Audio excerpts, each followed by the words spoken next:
Greetings, citizens of the world. This is a message to Vladimir Putin, from Anonymous. Mr. Putin, the ongoing invasion of Ukraine has shown that your regime has no respect for human rights, or the self-determination of your neighbors.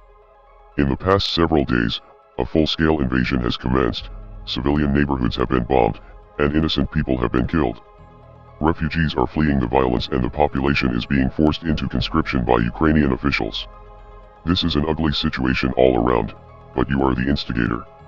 You have criticized the US military and NATO for their occupation and bombardment of the Middle East, which is certainly a fair criticism, but you have shown that you are no better than the imperialist governments that you criticize, and the whole world can see through your propaganda.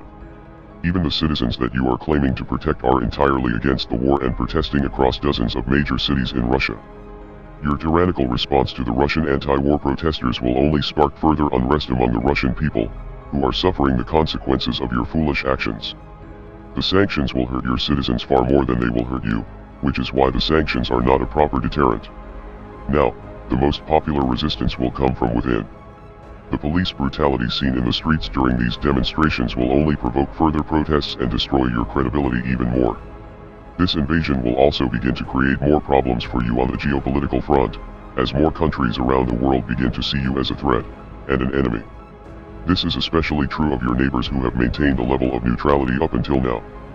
Finland and Sweden are now expected to join NATO, due to concerns that your ambitions for conquest are much greater than you are willing to admit.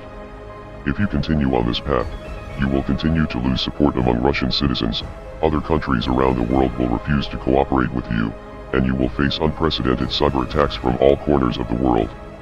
Members of Anonymous have declared cyber war against your aggressive regime, with numerous government websites being taken offline in the past several days. A few downed websites is only the beginning though, soon you will feel the full wrath of the world's hackers, many of whom will likely reside from your home country. Your secrets may no longer be safe, and there is a chance that key components of your government's infrastructure could be hijacked. Now with the invasion of Ukraine, the previous invasions of Georgia and Crimea are starting to come into focus and show a clear strategy for Russia to recapture key areas that were once held by the Soviet Union. The Soviet Union failed many years ago and the world has not forgotten the brutality of that regime. The people of the world will resist you every step of the way. This is not a war that you can win regardless of how powerful you think you are. We are Anonymous. We are Legion. Expect us.